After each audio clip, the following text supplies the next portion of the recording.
Gusto mo bang malaman kung paano mag-update ng software sa phone mo? Ganito ang ating gagawin. Una, itap natin ang settings. Yan. Then, scroll tayo pababa.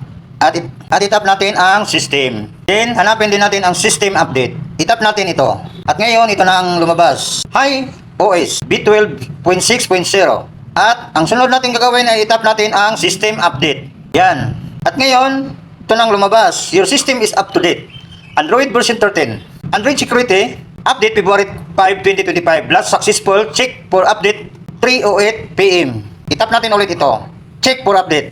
At ito na nang lumabas. Ganon din, your system is up to date. Android version 13, Android security update February 5, 2025. Last successful, check for update 3:37 PM. Last natin na update. Ganyan lang kadali mag-update ng software, mga boss. Comments lang kung gusto nyo ng part 4. Pang gaming optimization naman. Please don't forget to like and share and subscribe for more tech tips. Ganun lang kadali. Updated na ang phone mo. Mas smooth at mas secure. Like mo to kung helpful. At follow para sa sunod na tech tips.